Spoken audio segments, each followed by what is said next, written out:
ጉዳዩ እንግዲህ ለብዙዎች መማሪያ ይሆናል ሊሆንም ይችላል ብዬ ያሰብኩት ነው።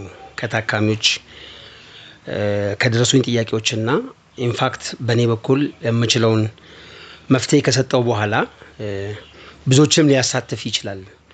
ሀሳብ መጋራቱ አስፈላጊ ነው ያልኩበት ፖይንት ነው። ከአንድ ወር በፊት ነው ልጅቷ ለሕክምና ወደ እኔ የመጣቸውና ስትመጣ የመጀመሪያ ጥያቄዋ የነበረው ባል እያገባው ፈታለሁ ነው። አግብቼ ከአንድም ሁለት ሶስቴ እንዲያውም ጥሩ የሚባሉ ባሎች ነው የሚገጥሙኝ፣ ግን እፋታለሁ። አሁን ለአራተኛ ጊዜ አግብቻለሁ፣ ግን ችግር ላይ ነኝ። አሁን መስማማት አልቻልኩም፣ ልፋታ ነው በሚል ከመጣችና ያለ ሁኔታን በደንብ ዲስከስ ካረግን በኋላ ነው የነበረው ሚስጥር የምትነግረኝ። ሁሌ እንግዲህ እኔ ጋር ችግር አለ ወይም ሰዎች ይጠሉኛል ምናምን ሳይሆን አንድ ሰው የማይግባባበት የማያግባባ ኢነርጂ በሱ ላይ ሊሆን ስለሚችል ነው። ከተቃራኒው ቦታ ላይ ብቻ አይደለም፣ ከዛኛው ወገን ብቻ አይደለም መጥፎ ነገር ያለው ወይም ከኛ ጋር ብቻ አይደለም፣ መሀል ላይ ምን ተፈጠረ ብሎ መጠየቅ አስፈላጊ ነው በሚለው ከተነጋገርን በኋላ እንዲያውም በደንብ ራሴ ላይ ያስተዋልኩት ነገር ቢኖር እኔም በአይኔ ሰውን እጎዳለሁ፣ እንደምጎዳ ፊል አደርጋለሁ የሚል ጥያቄ አነሳች። ለዚህ ማስረጃ ብላ ያቀረበችልኝ ምንድነው፣ አንድ ሰው የሆነ ቀን ላይ በአጋጣሚ ሽንቱን ሲሸና አይቼው በጣም ኢንስፓየርድ ሆኜ አየሁት። ከጥቂት ጊዜ በኋላ ያ ሰው ብልቱን ታሟል የሚባል ወሬ ሰምቼ እንዳው ወደ ካንሰር ተቀይሮበታል የሚል አሁን ካንሰር ሆኖበታል የሚል ነገር አለ የሚል ነገር አነሳች። ሁለተኛም እንደዚሁ ጓደኛዬን ጡቷን አይቼ እንደዚሁ ጡቷ ላይ ጉዳት ደርሷል፣ እሷም በሽተኛ ናት አሁን ላይ የሚል ነገር ሲመጣ መጀመሪያ አንቺ እንግዲህ ከችግርሽ ለመውጣት የመጀመሪያ ስቴፕ የሚሆነው አንቺ ላይ ያለውን ይሄ የቡዳ መንፈሱን ማስወገድና ከቻልሽ በማያውቁት መንገድም ቢሆን በአንቺ ምክንያት ለጉዳት የተዳረጉትን ሰዎች ማከም ወይም ማሳከም መቻል አለብሽ በሚለው ተስማምተን ወደ ሕክምና ገባንና አልহামዱሊላህ ሁለቱም ሰዎች ውጤት አምጥቷል። በራሷ መንገድ በተለያየ መንገድ ሰጣቻቸው ማለት ነው። ምንም የወጣ ሚስጥር የለም። እንግዲህ እነሱ ከዳኑ በኋላ ነው ጥያቄው የሚነሳው። እነሱ አሁን ድነዋልና የተውበት እና የሸርጦች ውስጥ አንዱ ተበዳይን ይቅርታ መጠየቅ ነው። እነኚህ ሰዎች ይቅርታ መጠየቅ አለብኝ ወይ ነው የሷ ጥያቄ። እንግዲህ እንዲህ ካልን የይቅርታ ኮንሰፕትን በደንብ መረዳት አለብን። ይቅርታ ለምንድን ነው የምንለው? ይቅርታ ለምን አስፈለገ? መጠየቅስ ለምን አስፈለገ የሚለውን ስናነሳ የነበረውን ኔጌቲቭ ኢነርጂ ቶታሊ ለማስወገድ ነው።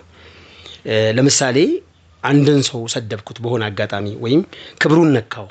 ክብሩን ከነካው በኋላ በራሴ አላህ ላይም ወንጀል ሰርቻለሁ። የሰዎችን ክብር መንካት የለብኝም። ሰውንም ጎድቻለሁ ማለት እሱን ነክቻለሁ። ስለኔ ብዙ እንዲያስብ አድርጌያለሁ፣ አበሳጭቼዋለሁ።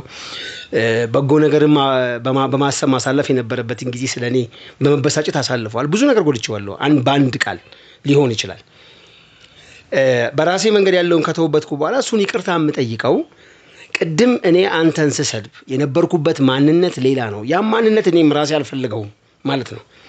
እኔም ራሴ አልፈልገውም ይቅር በለኝ ስለው እኔም አልፈልግም በሚል ንያ ውስጥ ይቀድሙ ማንነቴን ስክድ እሱም ይቅር ሲል በዛ ማንነት ምክንያት የተፈጠረው ኢነርጂ ኔጌቲቭ ኢነርጂ ቶታሊ ድሊት ይሆናል። ስለዚህ ማንነቴ ወደ ፖዚቲቭ እያደላ ይሄዳል ማለት ነው።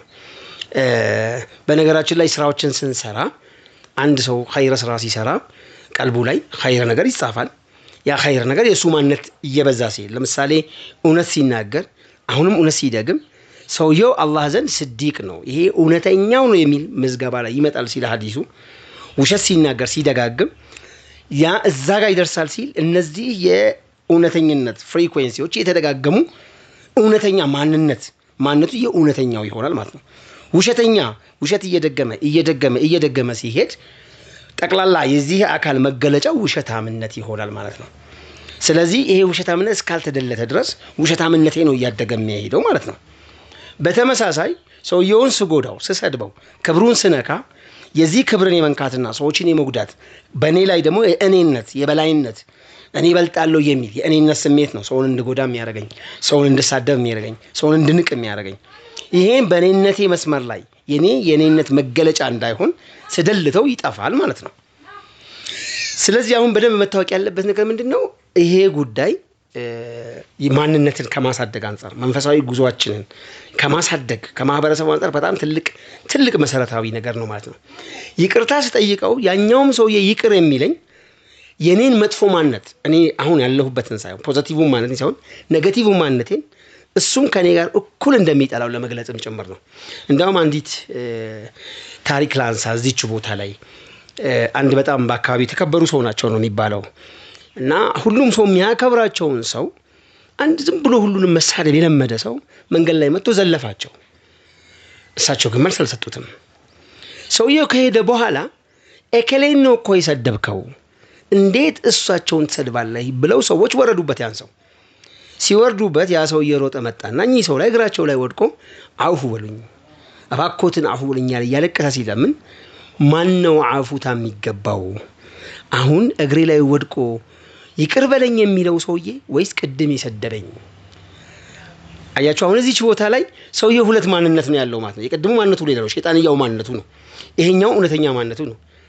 ያኛው ማንነቱን ክዶ ስለመጣ በቃ ኢስ ኦኬ ማለት ነው። አሁን ይቅር ባይባል ራሱ ክዶ አለ ያኛው ደልቶታል ማለት ነው።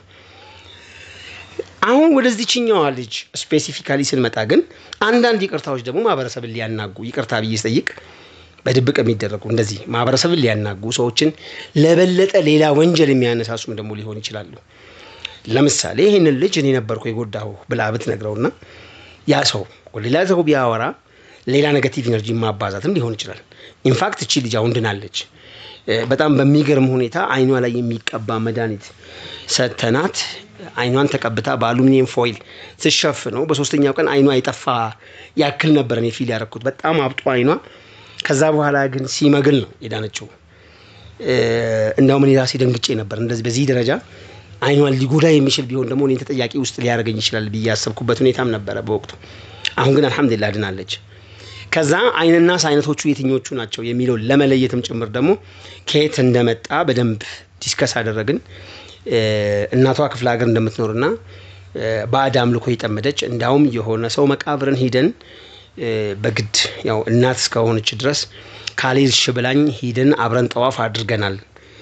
ከዛ በኋላ እኔ እየቀራው ስመጣ የሷን ይሄኛውን ድርጊቷን በጣም ስቃወማት ከኔ መንገድ ወተሽማ ህይወት አይኖርልሽም ብላ ረግማኛለች ሁላ ነው ያለችው። የእናት ጉዳይ አንደኛው ጉዳይ ነው በእናት በኩል የመጣው። የመጀመሪያው እሷን የምትወብትበትን መንገድ መፈለጉ አንድ ጉዳይ ነው።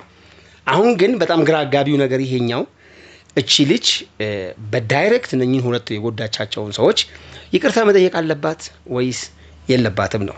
ከችግሯ ከተወገደች ከካሰችም በኋላ እስቲ እናንተም ሀሳብ አስተያየቶቻችሁን አጋሩን።